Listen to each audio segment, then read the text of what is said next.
Hello YouTubers, this week I want to make you this. From this, what we have is a big old lump of cherry. I'm not sure where it come from. I found it down in my workshop. It's quite dry, quite an irregular shape. And as you saw, I'm going to hollow it.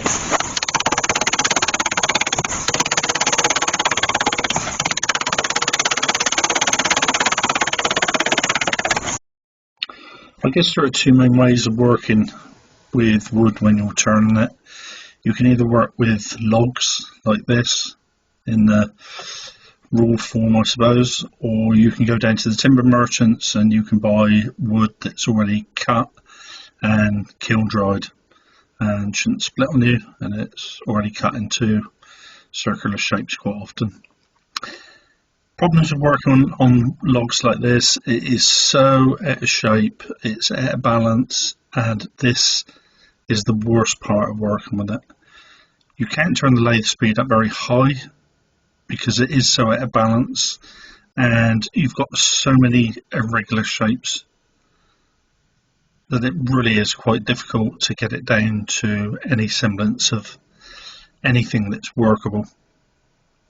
So it's just really just a matter of patience and just taking your time and gradually working your way through. So I've got it at the moment set up between centres, and I'm just working it down. This will eventually be the base of my vase, and I'm just working this down so that I can get a tenon on this end, and then I can turn it around, and that'll then be held in my 4-jaw chuck. I know a lot of wood turners, you watch them on YouTube, they're quite happy to work between centres. I always like to get a tenon on mine as soon as possible. I think for safety's sake more than anything else. So I know once it's held in that 4-jaw chuck, then generally that piece is not going anywhere. So this is what I've got to do now, is just keep working this down, cutting it away. I am almost there now. I'm getting very close to what I want, the shape I want, or the size of the tenon that I want. All I want is some good white wood. I don't want to be holding that on a piece of bark because that's going to be very soft, very spongy, and it is going to come away. So I'm almost there now. That is enough strong white wood around there for me to get a tenon on there now. So as you can see, I've turned this around, and to the left of that picture, that will be the top of my vase.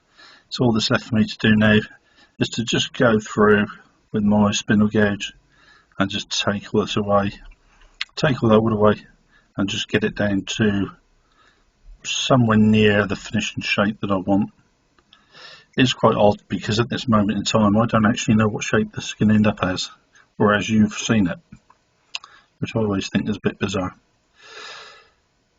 So because I'm turning away the log from side to side, I've got two big flats on there where they didn't cut off with the chainsaw, so I need to take this down quite a bit to get rid of those flat sides. So as I say, just a matter now going through, roughing it all down and just taking it down to somewhere close to where I want it. So I'm getting somewhere pretty close now to where I want to be. I've still got a little bit of the diameter to take down. As you see, I'm taking some quite aggressive cuts still, just roughing a lot of that wood away. The piece I'm working on at the moment, that'll be the main bowl, and you'll see there's still some flats left on there on both sides, so I probably want to take about another inch or so off of that. So just carry on, more of the same. So I've been through there now, I've defined the shape of the neck of the vessel right up until I've got a flare top on there with a bark left on there, and I'm just taking some clean up cuts now, just try and just tidy this up a little bit and make it a nice uniform shape.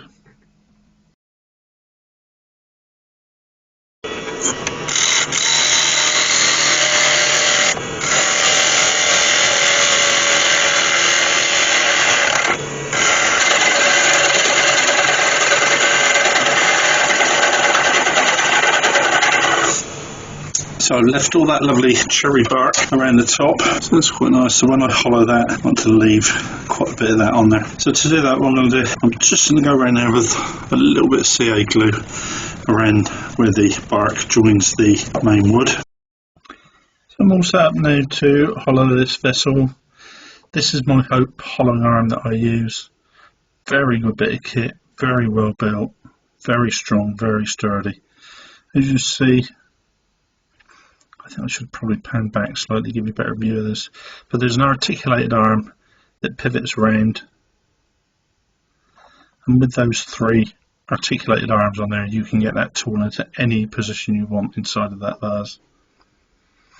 Those wires coming down through there, they're all connected up to a camera which is on top of the tool, and then that goes through towards the screen that I've got positioned on top of my lathe.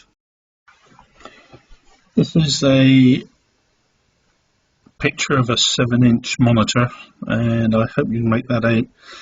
On the right you can see my tool, my hollowing tool, and on the left you can see that C-shaped or moon-shaped, that's the top of the vase with the cherry bark. And that's what I can see through my camera as I'm hollowing. If you see where that black dot is, that's positioned over the top of my tool. So wherever that tool goes, that black dot stays in exactly the same place. So as you see there, if I take that inside of the hollow form, I know exactly where my tool is at all times. So I can go down through there, and that will allow me to hollow that and come in really close to the edge of the walls with no guesswork involved. As I say, it's a very clever piece of kit. So now to hollowing the bowl. I am quite a big fan of hollow forms. I think they do look very nice. There is a great deal of skill involved in making them. The biggest drawback, I suppose, is the fact you spend probably an hour turning the hollow form on the outside, but you can then spend another easily 2 hours hollowing it, and you haven't really got any more to show for it because everything that's inside of there you never see. So what I'm going to do is I'm just going to start this off. I'll just show you what I'm doing, how I'm doing it. As you can see, I'm just opening the neck of this vase up at the moment, just gently moving it backwards and forwards, and I hope this demonstrates quite well where that black dot is in relation to the tip of my tool as I'm hollowing that down through. As I say, watching somebody hollow a vase out like this as a spectator sport is probably right up there with underwater polo. So I'm not going to show you a great deal of it because there's not a great deal to watch.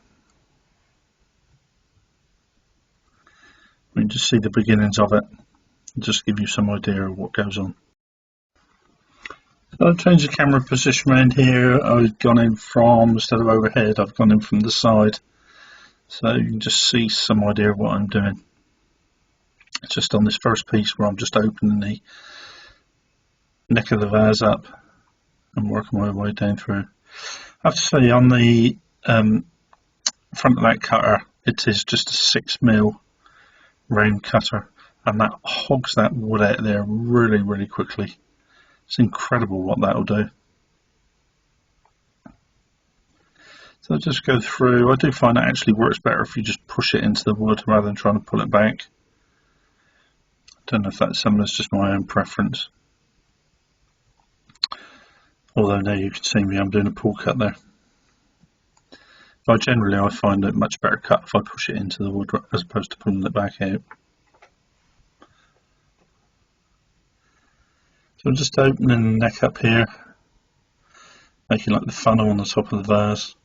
But I do want to leave quite a lot of that lovely cherry wood on, because I'm hoping at the end I can get and polish that up.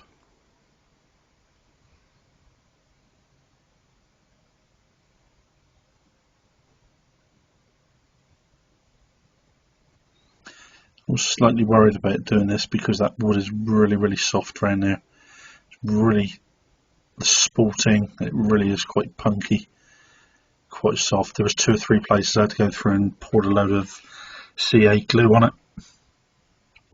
just to try and stabilise it a little bit, give it some sort of integral strength, give it some stability.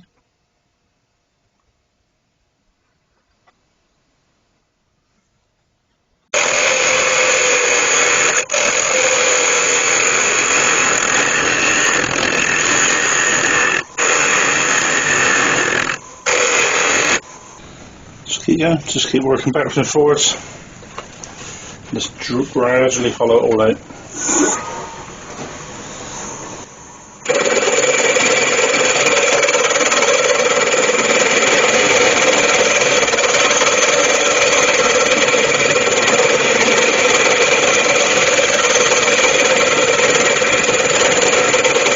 This is a picture of my hollow form. You can see we're in there. That's the outer bark, and this is the shape there of the neck. That black dot there is the tip of my tool, and you can see we're almost there. I'm just running that black dot along on the edge of the wood. Come on down there, that's quite good, around that neck, around there, and down there. So we're almost there. I need to get down in there a little bit, and that is the bottom there. So I need to take a little bit more at the bottom. So that's all hollowed out now. I'm quite pleased with that.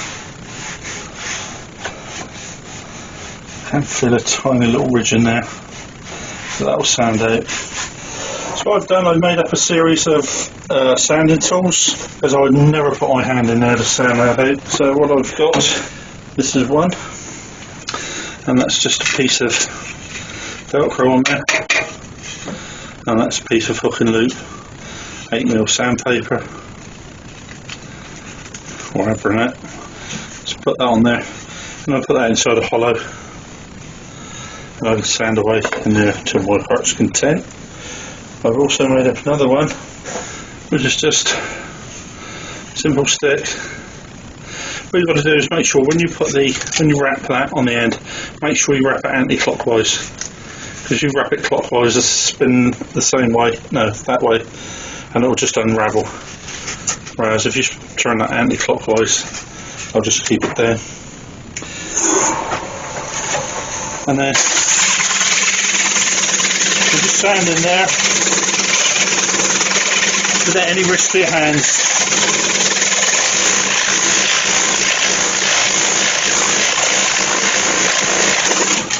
I'll just gently rotate the tool as I'm doing it, and that just presents a different face of sandpaper each time to the wood. That's good, I like that. Yeah, there was a small ridge in there and that sanded that right out. So I'll get on for the sanding the inside of that. That one just goes in like that. The other thing I use for sanding is this. I just drill a small hole and then end out a piece of wood and just poke that through. It's not like the Hope. That doesn't revolve at all, but that just nicely curves where that pad is to follow the inside curvature of the bowl, as long as the hole's big enough to accept it. But works very well.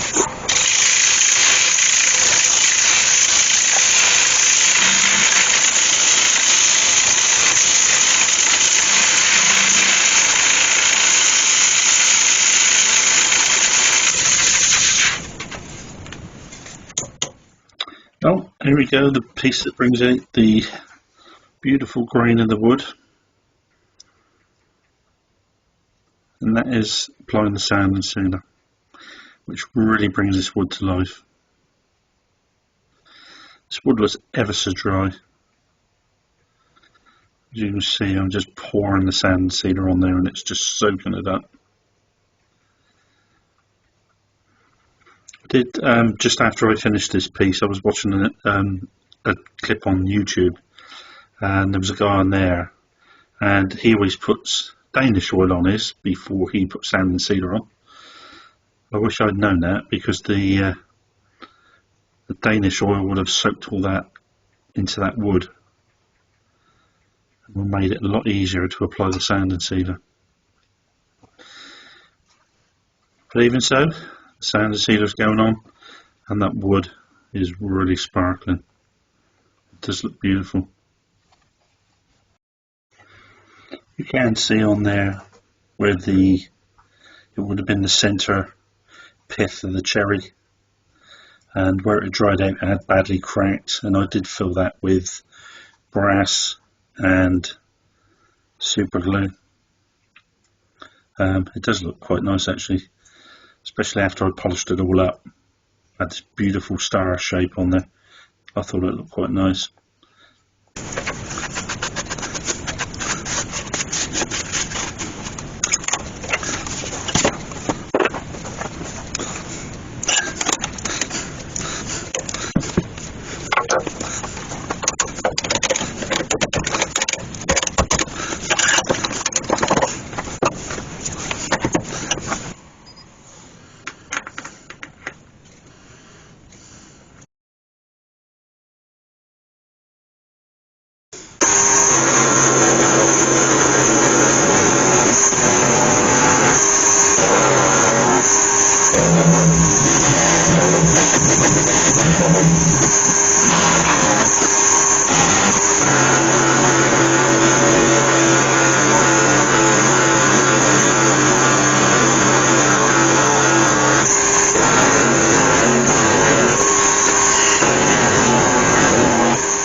Well, there we go, YouTubers. Really nice piece of cherry, spalted, turned into quite a pretty vase.